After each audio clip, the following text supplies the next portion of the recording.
नमस्कार दोस्तों, आप देख रहे हैं वीवर तक। देश और दुनिया की बड़ी खबरें आ रही है सबसे पहले, बिल्कुल सटीकता से और पूरे विश्वास के साथ। यहाँ पर खबरें मिलेगी आपको बिल्कुल सटीक। जानेंगे कांग्रेस ने कहां पर हाइड्रोजन बम फोड़ा है, जानेंगे बिहार में क्या होने वाला है, क्या सचमुच में कांग्रेस सरकार की वापसी हो रही है। जी हाँ, जानेंगे क्या कांग्रेस सरकार बना रही है बिहार में अपनी सत्ता। तो चलिए चलते हैं खबरों की ओर। अगर आप भी चैनल पर नए हैं तो सब्सक्राइब जरूर करें, एक एक खबर जो आपके लिए जानना जरूरी है। तो शुरू करते हैं खबरों का महामुकाबला। पहली बड़ी खबर आ रही है, सोमेश ने कार्यकर्ता संघ की बैठक, बाबूलाल खेत में काटते दिखे धान। जी हां, बता दें घाटशिला विधानसभा उपचुनाव में मंगलवार को मतदान की प्रक्रिया शांतिपूर्वक संपन्न हो गई। दूसरे दिन बुधवार को प्रत्याशी और उनके समर्थक बुधवार आंकड़े जुटाने में व्यस्त दिखे। मतदान समाप्ति के बाद प्रत्याशी कुछ राहत महसूस कर रहे हैं। हालांकि जब तक मतगणना का परिणाम नहीं आता तब तक उनकी बेचैनी बनी रहेगी। झामुमो के प्रत्याशी सोमेश सोरेन ने मतदान संपन्न होने के बुधवार को विश्राम किया। सुबह जमशेदपुर आ गए और फिर घाटशिला में पार्टी कार्यालय पहुंचे। यहां उन्होंने पार्टी नेताओं से बूथ के मतदान प्रतिशत पर चर्चा की, मतदान गणना पर भी विचार विमर्श किया। अगली बड़ी खबर आ रही है, जेल गए तो जाएगी कुर्सी, पीएम सीएम को हटाने संबंधी समिति के अध्यक्ष बनी अपराजिता सारंगी। बता दें भाजपा नेता अपराजिता सारंगी को बुधवार को संसद की संयुक्त समिति की अध्यक्षता के लिए नियुक्त किया गया, जो उन बिलों की जांच करेगी जिनके तहत प्रधानमंत्री, मुख्यमंत्री और केंद्रीय राज्य मंत्री को गंभीर आरोपों में 30 दिन तक गिरफ्तार या हिरासत में रहने पर हटाया जा सकेगा। अगली बड़ी खबर, नूह से भी जुड़े दिल्ली ब्लास्ट के तार, एनआईए ने विस्फोटक सामग्री देने वाले दुकानदार को पकड़ा।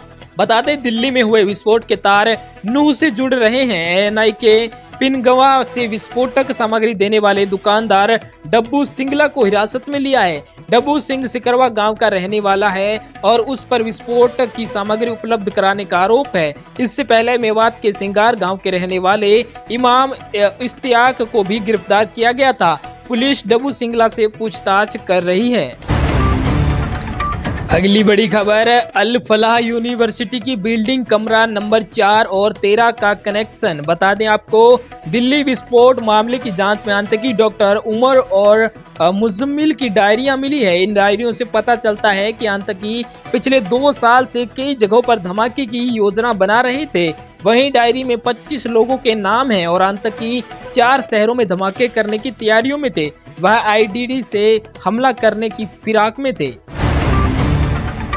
अगली बड़ी खबर, फांसी घर विवाद, दिल्ली हाई कोर्ट में केजरीवाल सिसोदिया की याचिका पर विधानसभा ने साधा निशाना, 24 नवंबर को होगी सुनवाई। दिल्ली विधानसभा ने मुख्यमंत्री अरविंद केजरीवाल और मनीष सिसोदिया को फांसी घर से संबंधित याचिका का दिल्ली उच्च न्यायालय में विरोध किया। विधानसभा का कहना है कि याचिका सुनवाई योग्य नहीं है क्योंकि इसमें उठाए गए मुद्दे विधायी प्रक्रिया का हिस्सा है। अदालत ने केजरीवाल और सिसोदिया से जवाब मांगा है और अगली सुनवाई 24 नवंबर को होगी। अगली बड़ी खबर, बता दें आपको कि पीएम मोदी करेंगे सीसीएस की बैठक। बता दें राजनाथ सिंह समेत कई मंत्री रहेंगे मौजूद।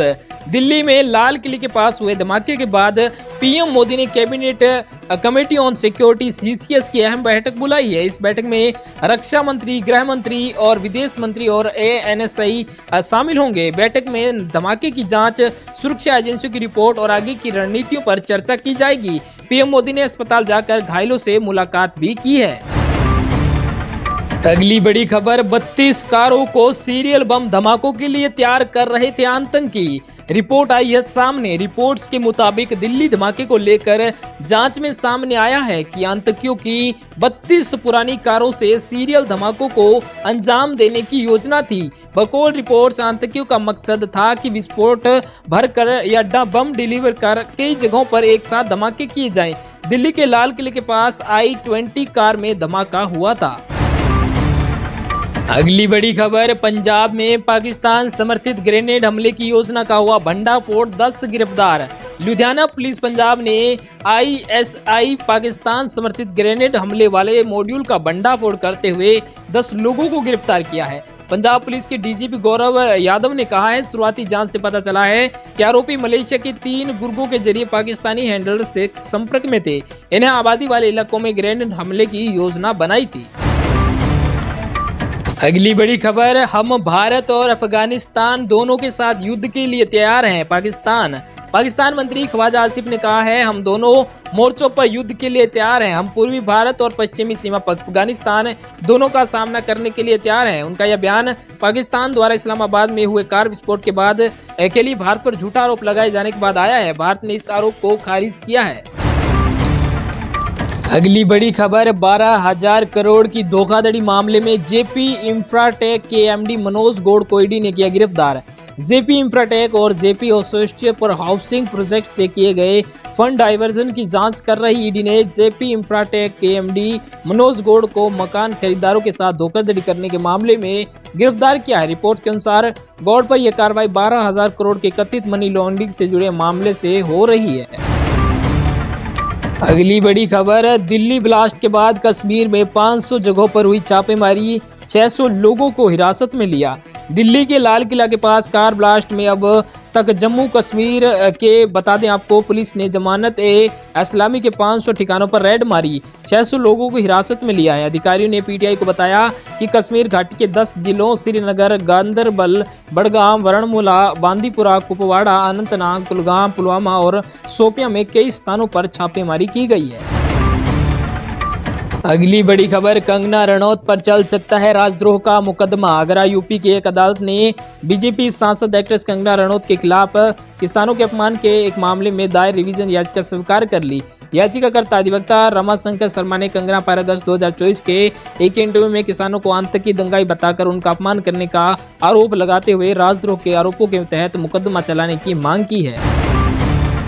अगली बड़ी खबर आ रही है, उत्तराखंड में उपनल कर्मचारियों के धरने का आज चौथा दिन। कैबिनेट के फैसले पर भी नाखुश बोले, सरकार गुमराह कर रही है, सिर्फ बातें हो रही है। बता दें, उत्तराखंड पूर्व सैनिक कल्याण निगम लिमिटेड उपनल कर्मचारियों की हड़ताल आज चौथे दिन भी जारी। प्रदर्शन कर रहे सभी कर्मी देहरादून के परेड ग्राउंड में बैठे हुए हैं। सरकार से नियमितीकरण सहित 3 मांगों को जल्द मनाने की गुहार लगा रहे हैं। प्रदर्शन को बढ़ता हुआ देख के बीते कल हुई कैबिनेट की बैठक में सरकार ने फैसला लिया था कि उपनल कर्मचारियों के नियमितीकरण समेत न्यूनतम वेतन और महंगाई भत्ते के मामले की समीक्षा के लिए मंत्रिमंडल की एक उप समिति बनाई जाएगी।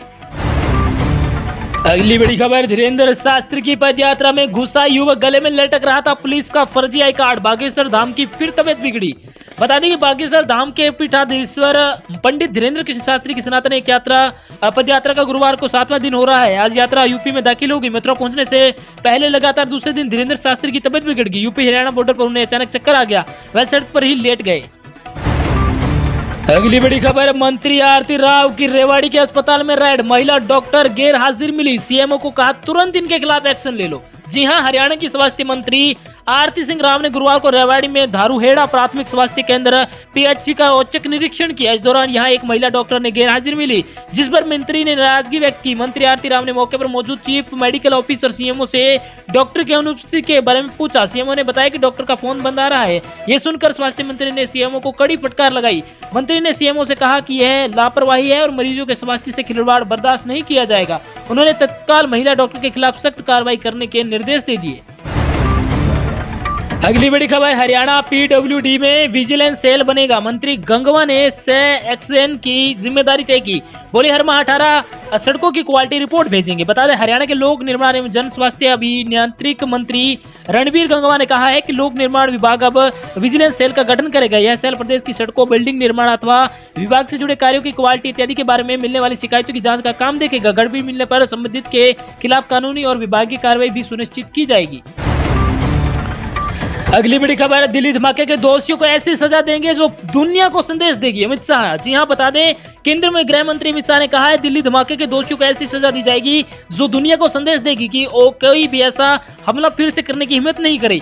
शाह ने कहा, इस आतंकी हमले के दोषियों के लिए सख्त सजा सुनिश्चित करने को लेकर प्रधानमंत्री नरेंद्र मोदी के संकल्प को जरूर पूरा किया जाएगा। अगली बड़ी खबर आ रही है, दिल्ली में धमाके के बाद शाही इमाम मौलाना सैयद अहमद बुखारी ने दी पहली प्रतिक्रिया। दिल्ली में लाल किले के पास हुए धमाके की शाही इमाम मौलाना सैयद अहमद बुखारी ने कड़ी निंदा की। उन्होंने कहा है, ये हमला देश की एकता और अखंडता पर प्रहार है। वहीं भारत के सभी नागरिकों को एकजुट होकर ऐसी घटनाओं के खिलाफ खड़ा होना चाहिए। शाही इमाम ने कहा है कि देश के सभी मुसलमान आतंकवाद के खिलाफ हैं। आप देख रहे हैं व्यूवर तक। देश और दुनिया की तमाम बड़ी खबरें बिल्कुल सटीकता से जानने के लिए आप हमारे चैनल को आज ही सब्सक्राइब करें और ये खबरें कहां से देख रहे हैं कमेंट में जरूर बताएं।